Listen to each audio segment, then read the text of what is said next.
ఓం శ్రీ గురుభ్యో నమః. ఓం శ్రీకృష్ణ పరబ్రహ్మణే నమః. ఓం శుక్లాంబరధరం విష్ణుం శశివర్ణం చతుర్భుజం ప్రసన్నవదనం ధ్యాయేత్ సర్వవిఘ్నోపశాంతయే. శ్రీ భగవద్గీత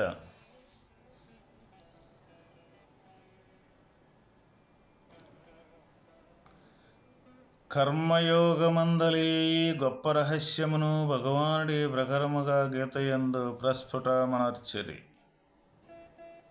స్వకీయ కర్మాచరణచే మనుజుడు జ్ఞానయోగ్యత రూపసిద్ధిని ఎట్లు పడయగలడో వివరించుచున్నారు. యతః ప్రవృత్తిర్భూతానాం యేన సర్వమిదం తతం స్వకర్మణా తమభ్యచ్య సిద్ధిం విందతే మానవః.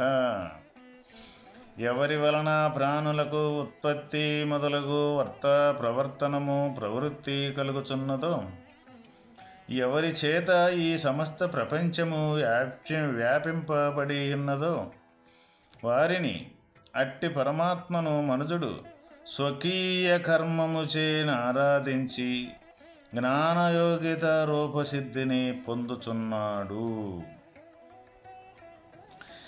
ఎవరి నుండి సమస్త ప్రాణికోట్లకు ఉత్పత్తి మొదలగునవి కలుగుచున్నవో అని చెప్పుట వలన సమస్త జీవులకును ఆధారభూతుడు ఆ పరమాత్మయే అని స్పష్టమగుచున్నది.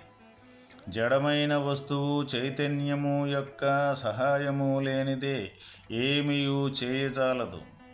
జడమగు ప్రకృతి చిద్రూప పరమాత్మ వలననే స్పందించుచున్నది. మయాధ్యక్షేణ ప్రకృతి సూయతే సచరాచరం. కాబట్టి జీవులు తమ సమస్తమునకును కారణభూతుడైన పరాత్పరుని ఎడల అపార భక్తి శ్రద్ధలు కలిగి వారిని ఆరాధించుచు పరమశ్రేయము నందవలెను. ఇదే వాక్యము గీతయందు 3 పర్యాయములు ప్రయోగింపబడినది. దేని చేత ఈ సమస్త ప్రపంచము వ్యాపింపబడి ఉన్నదో అని దాని అర్థము. పరమాత్మ సర్వవ్యాపకులైండుట వలన ఈ ప్రపంచమున వారు లేని చోటు లేదని నిశ్చితమగుచున్నది. పాలలో వెన్నవలే వారు సర్వత్రా వ్యాపించి ఉన్నారు. స్థూలనేత్రమునకు వారు గోచరము కాకున్నను జ్ఞాననేత్రమునకు సర్వత్రా గోచరించుదురు. ఈ ప్రకారముగా అణువణువునందును భగవంతుడు వ్యాపించి ఉండుటచే సర్వసాక్షి అయి సమస్తము పరికించుచుండుటచే జీవులు అతని సాన్నిధ్యమును సర్వత్రా అనుభూతమనర్చుకొనుచు పాపకృత్యములెవ్వియు చేయక భక్తిభావ సమన్వితులై ఉండవలెనే. మనుజుడు మోక్షసిద్ధిని కర్మాచరణ ద్వారా ఎట్లు పొందగలడను ప్రశ్నకు భగవానుడిచడు చక్కని సమాధానము సంగరి. నీవు నీ కర్మ చేసుకొనుసు దైవమును ఆరాధించుచుండుము, స్మరించుచుండుము. ఈశ్వరార్పణము గాని కర్మలను ఆచరింపుము, అనగా నీ కర్మల ద్వారా పరమాత్మని ఆరాధింపుము. అటిచో నీవు జ్ఞానసిద్ధిని తద్వారా మోక్షసిద్ధిని పడగలవు అని భగవానుడితడు బోధించిరి. ఈ ప్రకారముగా కర్మను ఈశ్వరార్పణ బుద్ధితో చేయునప్పుడే చిత్తశుద్ధి ద్వారా ఇది జ్ఞానమావిర్భమునకు హేతువై మోక్షప్రదమగును. అట్లుగాక ఫలాభిలాషతో చేసిన సో కర్మ మోక్షహేతువు కానేరదు. కర్మను చేయుము కానీ ఫలమును ఈశ్వరార్పణము గావింపుము. ఇది ఏ కర్మ ద్వారా ఈశ్వరుని ఆరాధించుట, అనగా భగవత్ప్రీత్యర్థము కర్మలను ఆచరించవలనని భావం. ఇక్కడ మనుజుడు స్వకీయ కర్మంటే తను ఎటువంటి పని అయితే చేస్తూ ఉన్నాడో ఆ పని ద్వారానే భగవంతుణ్ణి పొందేదానికి వీలవుతూ ఉన్నది. కానీ వేరే యొక్క తన కర్మ కాకుండా తను చేయకుండా ఇంకొకరిని ఏదో ఆరాధించి తనకంటే వేరుగా ఇంకొకటి ఏదో ఉన్నది అని భావించి చేసే అది భిన్నమైన కర్మల ద్వారా భగవంతుణ్ణి ఎవరము కూడా పొందలేము అని ఇక్కడ మనకి భగవానుడు తెలియజేయటం జరిగింది. మరి తన కర్మ ద్వారానే ఇక్కడ ఏ విధంగా భగవంతుణ్ణి పొందటం జరుగుతూ ఉన్నది అంటే, ఏ కర్మలైతే ఈ ఇంద్రియాదులతోటి జరుగుతూ ఉన్నాయో ఆ ఇంద్రియాదులకి ఆధారమైన వస్తువు జ్ఞానం. మరి నువ్వు కర్మ చేసేటప్పుడు నువ్వు చేసే కర్మనే మనం చూస్తూ ఉన్నాం, కానీ ఆ కర్మకి ఆధారమైన ఇంద్రియాదులు కానీ ఈ ఇంద్రియాదులకి ఆధారమైన జ్ఞానాన్ని కానీ మనం ఎప్పుడు కూడా తలంచటం లేదు. అందువల్ల నీ కర్మ ద్వారా, స్వకీయ కర్మ అంటే ఎవరు చేసే కర్మ ద్వారానే వాళ్ళు భగవంతుణ్ణి పొందవచ్చు అని ఇక్కడ నెక్కచ్చిగా భగవానుడు మనకు తెలియజేయటం జరుగుతూ ఉన్నది. నువ్వు చేసే కర్మ ద్వారా నువ్వు భగవంతుణ్ణి ఏ విధంగా పొందుతావు అంటే, నువ్వు చేసే కర్మ యొక్క మూలం అసలు ఎక్కడి నుంచి ఈ కర్మ అనేది జరుగుతూ ఉన్నది, ఎక్కడి నుంచి స్థాపితం అనేది ఈ కర్మ జరుగుతూ ఉన్నది, మళ్ళీ ఎక్కడికి పోయి మళ్ళీ ఈ కర్మ అనేది లేకుండా పోతూ ఉన్నది. ఈ రెండింటి యొక్క విషయాన్ని నువ్వు ఎవరికి వాళ్ళం మనం పరిశోధన చేసుకున్నట్లయితే వాస్తవమైన జ్ఞానం దగ్గర నుంచి ఈ కర్మ అనేది జరుగుతూ మొదలుపెట్టి మళ్ళీ ఆ జ్ఞానంలోనే విలీనమైపోతూ ఉన్నదన్నమాట. ఏ విధంగా నువ్వు అని అంటే, జ్ఞానం దగ్గర నుంచి ఇప్పుడు మనం కర్మ చేసేటప్పుడు, మన ఇంద్రియాదులతోటి కర్మ చేసేటప్పుడు మనం చేతులతోటి సంబంధించిన పని చేసేటప్పుడు ఆ చేతులకు సంబంధించిన వాతావరణాన్ని చేతులతోటి ఏ విధంగా పనిచేయాలో ఆ చేతులతోటి సంబంధించిన పని చేయటం జరుగుద్ది. మళ్ళీ అప్పుడు చేతులతోటి చేసే పని అయిపోయిన తర్వాత మళ్ళీ కాళ్ళతోటి నడిచే యొక్క విధానం ఏదైతే ఉందో ఆ కాళ్ళతోటి నడిచే యొక్క పని మనం చేస్తూ ఉంటాం. ఇప్పుడు ఇంద్రియాదులతోటి చేసే పని ఒక పని కంటే ఒక పని, ఒక ప్రత్యేకత అనేది మనకే కనపడుతూ ఉంటుంది. అయితే ఇక్కడ చేతులతోటి చేసేటప్పుడు కూడా జ్ఞానం అనేది చేతులకు సంబంధించిన ఆలోచన పుట్టించి ఏ విధంగా ఈ చేతులతోటి పని చెయ్యాలి అని అటువంటి జ్ఞానం ద్వారా, మనస్సు ద్వారా ఈ చేతులతోటి పరికరాలతోటి పని చేయటం జరుగుద్ది అన్నమాట. అయిపోద్ది. ఈ చేతులతోటి చేసినంతసేపు చేతులతో చేసిన పని అయిపోయిన తర్వాత మళ్ళీ అది ఎక్కడి నుంచి అదే జ్ఞానం ఈ మనస్సు ద్వారా సంకల్పం అనేది తయారైన తర్వాత నడిచి నేను ఎట్లా ప్రయాణం చేయాలి అని ఆలోచన పుట్టించి ఆ ఆలోచన ద్వారా మళ్ళీ నడిచి వెళ్ళటం అనేది జరుగుతూ ఉంటుందన్నమాట. అప్పుడు ఏ ఇంద్రియాదులతో చేసే కర్మలు ఏవైతే ఉండయో చేతులతో చేసినప్పుడు ఆ చేసినంతసేపు ఉందో అది తొలగిపోయింది. కానీ అక్కడ మిగిలి చూసే చేతులతోటి ఏ విధంగా చెయ్యాలి అని ఆ చేపించింది కానీ ఆ చేతులతో చేసేటప్పుడు చూసిన జ్ఞానం కానీ అక్కడే ఉన్నది. అదేవిధంగా ఈ కాళ్ళతోటి నడిపించాలనుకున్నప్పుడు ఆ నడిపించాలన్న యొక్క సంకల్పం కానీ ఆ నడిచెళ్ళేటప్పుడు మిగిలి ఏ విధంగా నడిచెళ్ళాలో, ఏ మార్గాన్ని వెళ్ళాలో, గుంటలు మెరకలు పల్లాలు ముళ్ళు అంటూ లేకుండా సాఫీగా బాటను ఏ విధంగా వెళ్ళాలో అని కంటితో చూస్తూ నడిచెళ్తూ ఉన్న కర్మ కూడా అట్లా చెయ్యాలని యొక్క చెప్పి కానీ చూపించడం కానీ ఆలోచన అనేది తయారై చేయటం జరుగుతూ ఉంది. కానీ ఇక్కడ ఇది ఆ చేతులతో చేసిన పని ఏ విధంగా తొలగిపోయిందో అదేవిధంగా మళ్ళీ అక్కడ పోయి నడిచెళ్ళినాక కూర్చుంటే ఈ కాళ్ళతోటి చేసే పని కూడా తొలగిపోయింది. కానీ వాస్తవికంగా జ్ఞానం అనేది తొలగిపోవాలా. జ్ఞానం అనేది చేతులతో చేసేటప్పుడు మిగిలి ఉన్నది, ఈ కాళ్ళతో నడిచేటప్పుడు కూడా మిగిలి ఉన్నది అన్నమాట. ఈ విధంగా స్వకర్మాచరణ అంటే ఈ విధంగా ఆంతరంగికంగా మన ఈ ఇంద్రియాదులతోటి పని చేసేటప్పుడు ఈ పని వెనకాల భగవంతుడి యొక్క సాక్షిత్వం అనేది మిగిలి చూస్తూనే ఉన్నాడు అని మెలకువతోటి ఎవరైతే ఈ కర్మాచరణ అనేది చేస్తూ ఉంటాడో అప్పుడు ఆ నిరంతరం చేసే యొక్క కర్మ భగవంతర్పితం అంటే జ్ఞానంతో జరుగుతూ ఉన్నదన్న మెలకువతోటి చేసేటప్పుడు ఆ జ్ఞానం ఆధారంతో జరుగుతున్నప్పుడు ఇక తన ప్రత్యేకత అంటూ లేనే లేదు అక్కడ.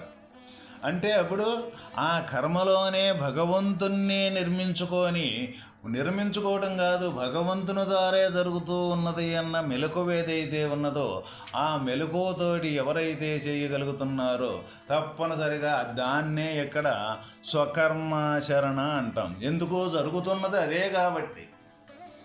ఇక్కడ మరి పరధర్మాచరణం అంటే ఏంటిది?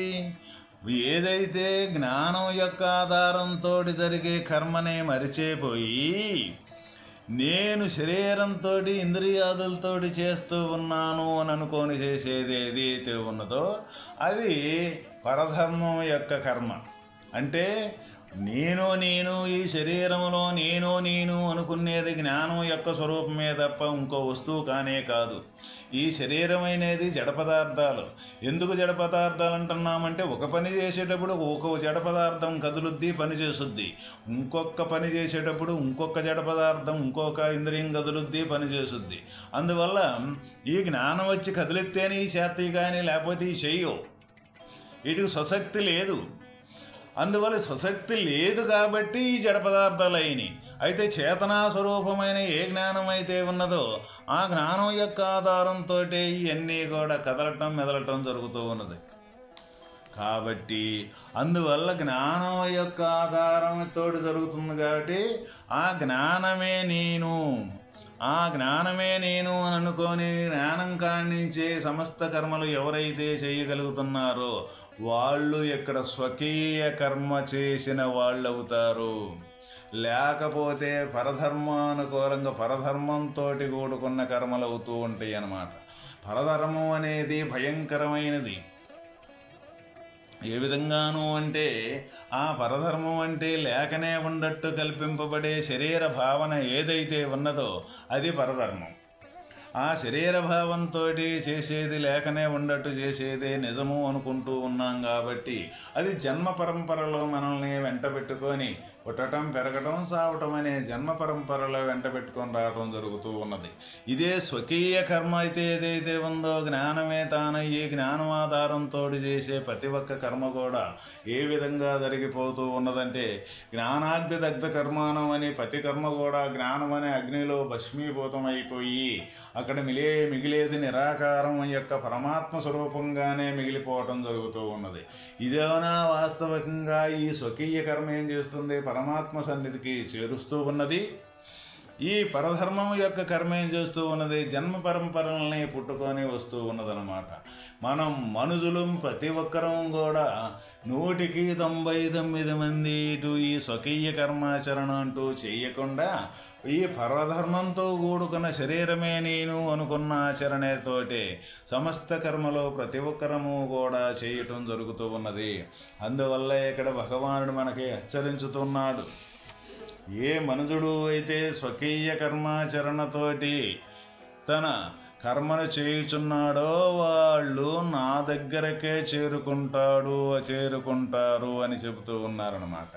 ఇక స్వకీయ కర్మాచరణం అంటే స్వకీయం అంటే స్వయము అంటే జ్ఞానమే మనం.